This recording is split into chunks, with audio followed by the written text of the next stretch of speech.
Okay. तो आज की क्लास स्टार्ट करते हैं। तो आज की क्लास में सबसे पहले हम कुछ फोर्सेस को समझते हैं। Common forces in mechanics.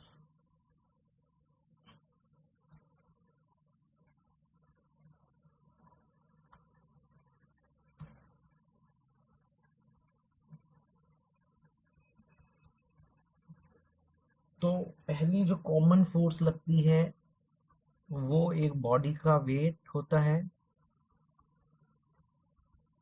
आप सबको पता है अर्थ किसी भी बॉडी को अपनी तरफ पुल करती है ग्रेविटेशनल फोर्स के कारण।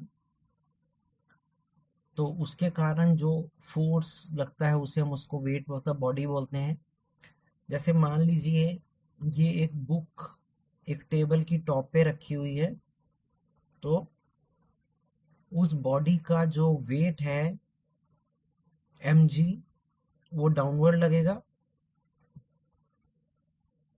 और इसी फोर्स से वो बुक उस टेबल की टॉप को परपेंडिकुलरली डाउनवर्ड प्रेस कर रही होगी। अब by Newton's third law to every to every action there is equal and opposite reaction। तो जो टेबल है वो उस बुक पे एक ऊपर की तरफ फोर्स लगाएगी जिसे नॉर्मल कांटेक्ट फोर्स कहते हैं। सो यहाँ पे वेट mg है जो force by book on the table top लग रही है इसके वेट के कारण, और नॉर्मल कांटेक्ट फोर्स अपवर्ड जो ऑपोजिट लग रही है force by table top on the book. और जब तक ये बुक स्टेशनरी है तो अंडर इक्विलिब्रियम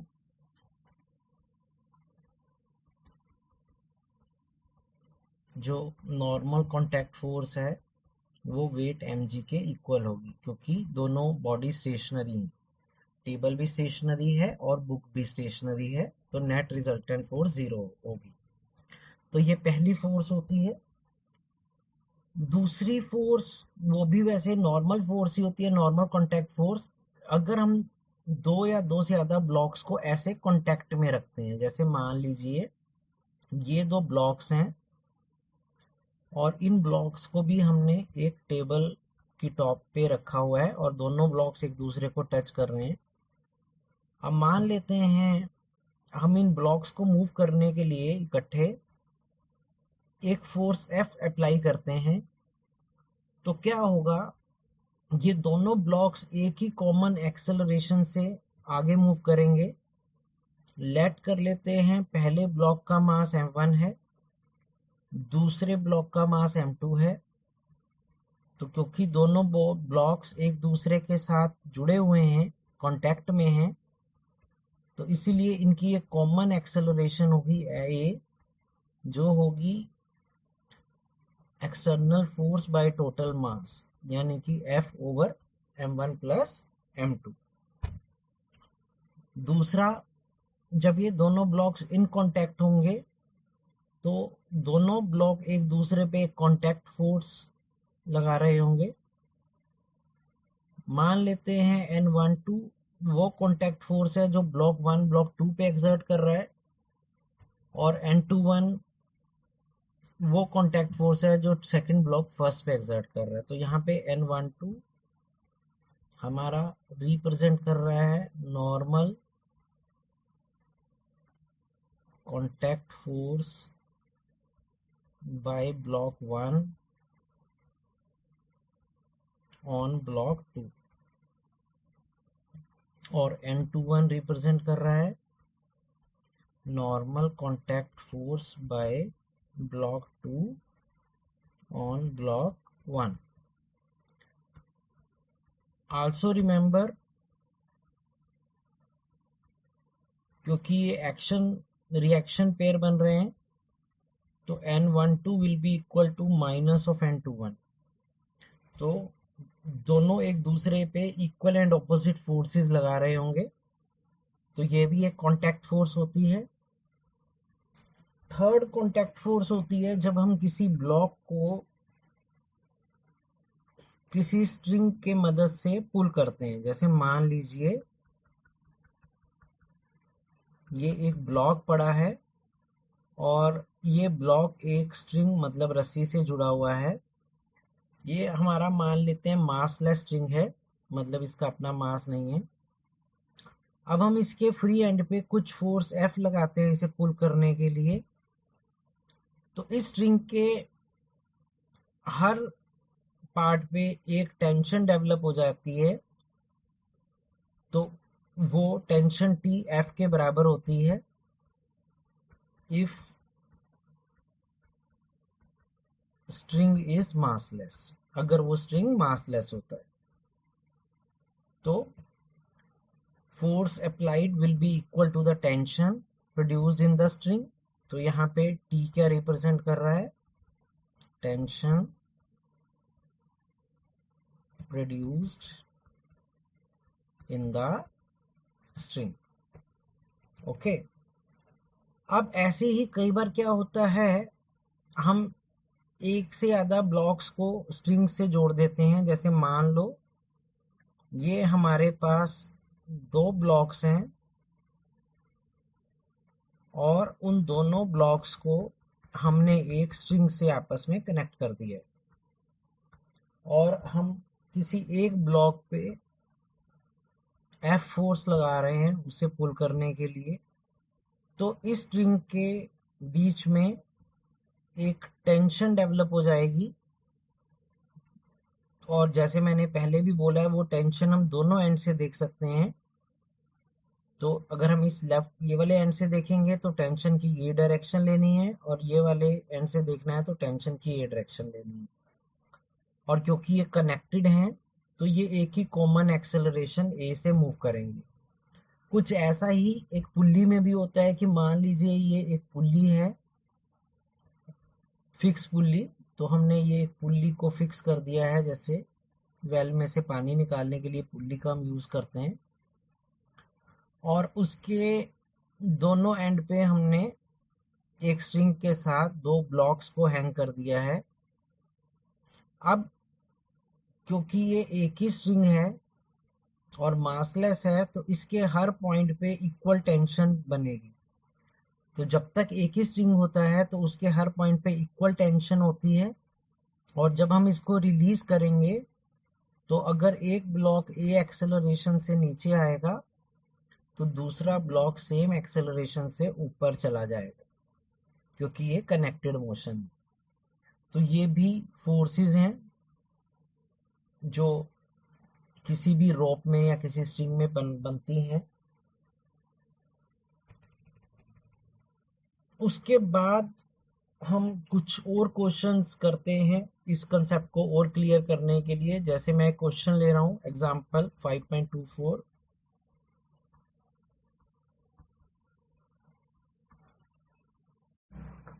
इस क्वेश्चन में क्या कह रहा है?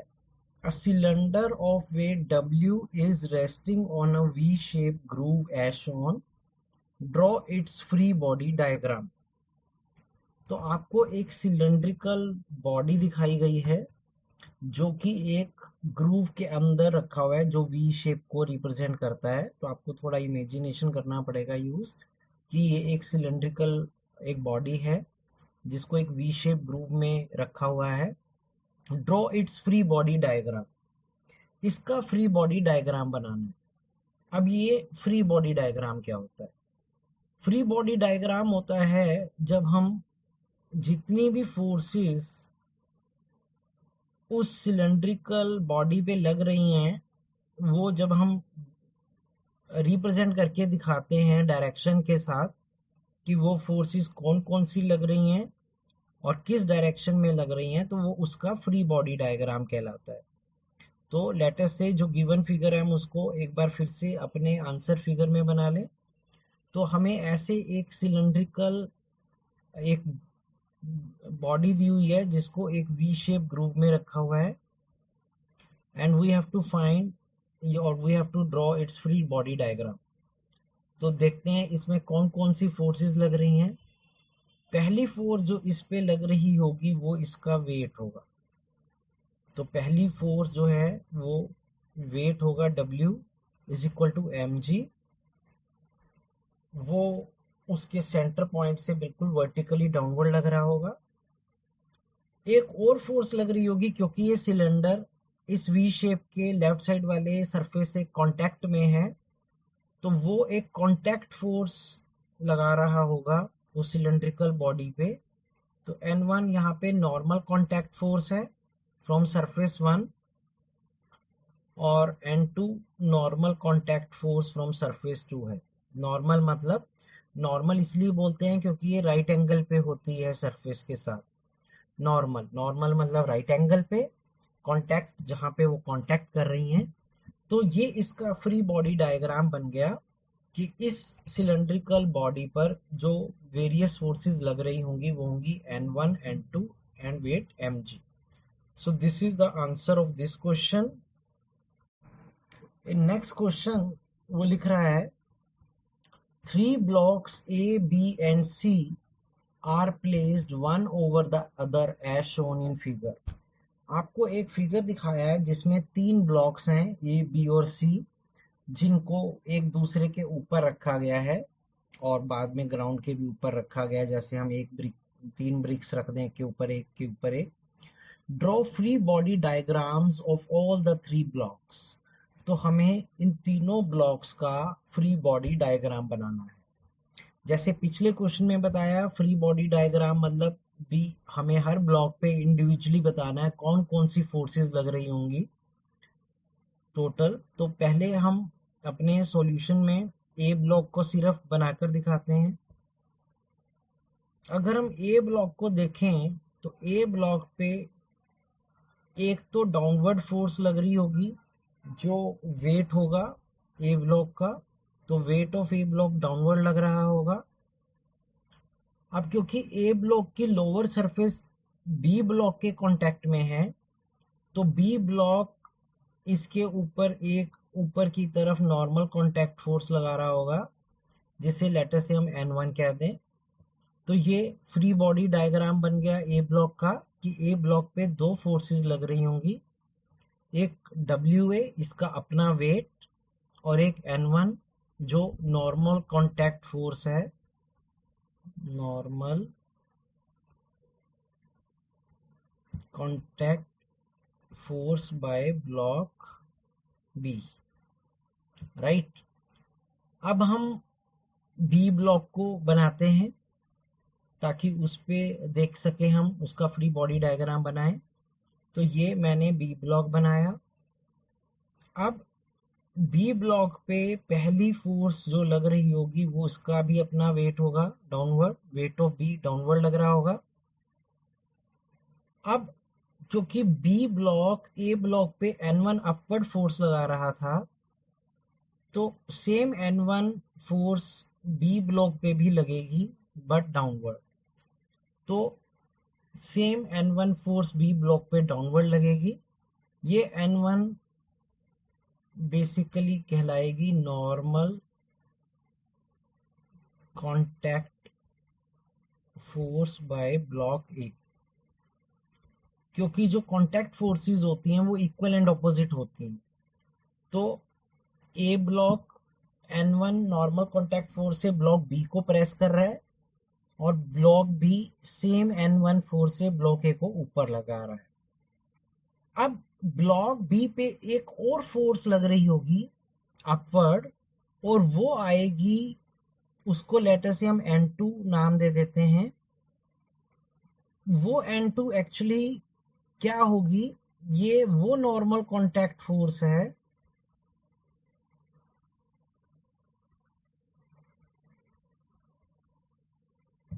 जो ब्लॉक सी लगा रहा है। क्योंकि आप ध्यान से मेन फिगर को देखो कि जो बी ब्लॉक है वो ए के साथ भी कांटेक्ट में है और बी के साथ भी कांटेक्ट में है। तो उसकी 2 कांटेक्ट सरफेसेस हैं, तो इसीलिए उस पे 2 नॉर्मल कांटेक्ट फोर्सेस लगेंगी। तो ये फ्री बॉडी डायग्राम हो गया ब्लॉक बी का। अब हम आ जाते हैं ब्लॉक सी पर। तो ये हमने ब्लॉक सी को ऐसे इंडिविजुअली बना लिया। अब इस ब्लॉक सी पे भी देखते हैं कौन कौन सी फोर्सेस लगेंगी। पहले की तरह उस ब्लॉक सी का जो वेट है वो वर्टिकली डाउनवर्ड लग रहा होगा, राइट। अब क्योंकि सी ब्लॉक बी के ऊपर normal contact force N2 upward लगा रहा है, तो सी ब्लॉक पे खुद N2 फोर्स डाउनवर्ड लगेगी। तो यहाँ पर N2 फोर्स क्या रिप्रेजेंट कर रही है? Normal contact force by block B. क्योंकि बी और सी कांटेक्ट में है तो दोनों एक दूसरे पे इक्वल एंड ऑपोजिट फोर्स लगाएंगे। हाँ जी, क्या कोई फोर्स मिस हो गई? अब क्योंकि ब्लॉक सी आगे ग्राउंड के कांटेक्ट में भी है, तो इसका मतलब ग्राउंड भी कुछ कांटेक्ट फोर्स देगा ब्लॉक सी पर। तो लेटर से हम उसको N3 नाम दे देते हैं। तो यहां पर N3 कहलाएगा normal contact force by the ground, कि ग्राउंड कितना नॉर्मल कॉन्टैक्ट फोर्स लगा रहा है ब्लॉक सी पर। तो ये जो हमने तीनों ब्लॉक्स को इंडिविजुअली बनाया और उन पे लग रही जितनी भी फोर्सेस हैं उनको रिप्रेजेंट किया, तो जब हम ऐसा करते हैं तो इसे उनका फ्री बॉडी डायग्राम बोलते हैं। तो ये फ्री बॉडी डायग्राम ए का हो गया, ये बी का हो गया और ये सी का हो गया। इस क्वेश्चन को अच्छे से समझ लेना, देख लेना। अगले क्वेश्चन की तरफ चलते हैं। अगले क्वेश्चन में कह रहा है a block of mass m is attached with two strings as shown, draw the free body diagram of the block। तो अगेन आपको एक डायग्राम है जिसमें एक ब्लॉक दो स्ट्रिंग्स यानी कि तारों के साथ बांधा गया है, दो वॉल्स के साथ। तो हमें उस ब्लॉक का फिर से फ्री बॉडी डायग्राम बनाना है, राइट। तो हम पहले ब्लॉक और उसके कांटेक्ट में जो भी स्ट्रिंग्स हैं वो सब बना लेते हैं सॉल्यूशन फिगर में। तो ये ऐसे ब्लॉक दिखाया है और वो दो स्ट्रिंग से ऐसे इन पोजीशन में बंधा हुआ है। तो हमें इसका फ्री बॉडी डायग्राम बनाना है, यानी कि इस पे लग रही सारी फोर्सेस को रिप्रेजेंट करना है।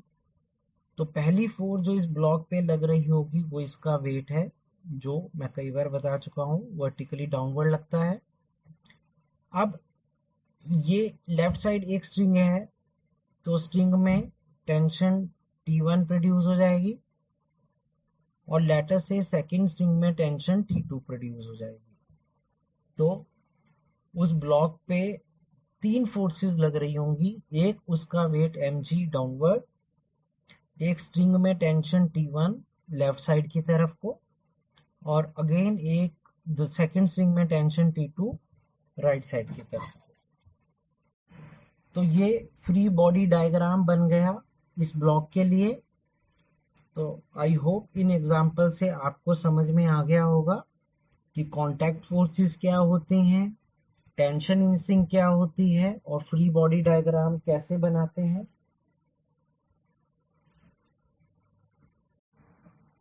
ओके, तो हम नेक्स्ट क्वेश्चन की तरफ मूव करते हैं। नेक्स्ट एग्जाम्पल में वो क्या कह रहा है, all surfaces are smooth in following figure, find f such that block remains stationary with respect to wedge।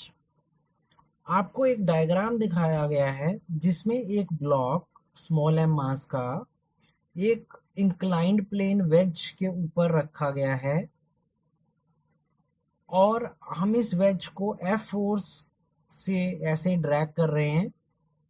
तो हमें ये F फोर्स का आंसर बताना है अगर ये जो ब्लॉक रखा हुआ है ये स्टेशनरी रहे। स्टेशनरी मींस कि ये दोनों इकट्ठे मूव करेंगे आगे की तरफ कुछ एक्सेलरेशन ए के साथ, लेकिन ये ब्लॉक नीचे नहीं आएगा। तो ये ऐसे नीचे की तरफ को नहीं सरकेगा ब्लॉक, तभी वो स्टेशनरी रह सकता है with respect to wedge, right. तो ये हमें क्वेश्चन में पूछ रहा है कि हमें कितनी फोर्स F इस वेज पे लगानी पड़ेगी ताकि ये जो ब्लॉक है वो वेज के विद रिस्पेक्ट टू स्टेशनरी रहे, राइट। तो सबसे पहले हम क्या करते हैं, ये जो ब्लॉक रखा है इस पे जितनी भी फोर्सेस लग रही हैं वो हम बनाएंगे, जिसे हम फ्री बॉडी डायग्राम कहते हैं।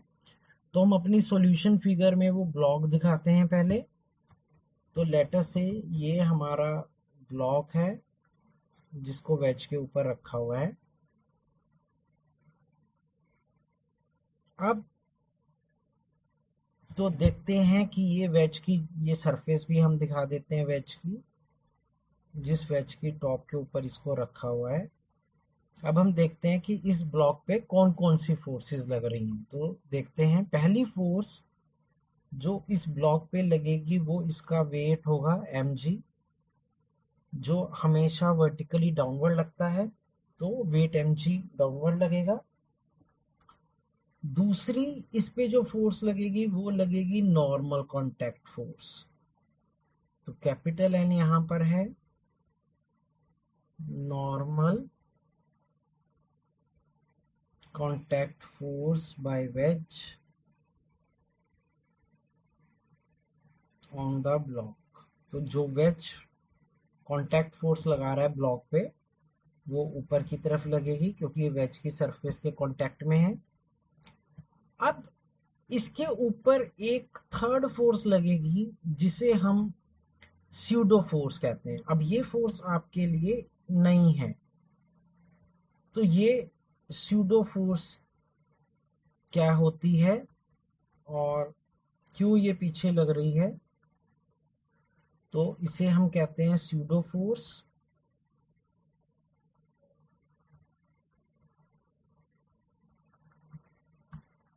तो ये स्यूडो फोर्स, क्योंकि स्यूडो का मतलब होता है फॉल्स विच इज इमेजिनरी, तो स्यूडो मीन्स इमेजिनरी। तो पहले जानते हैं कि ये स्यूडो फोर्स इस ब्लॉक पे कहां से लग रही है, क्योंकि ये फोर्स तो कोई ब्लॉक पे लग ही नहीं रही थी, ब्लॉक तो वेज पे लग रही थी, एफ फोर्स।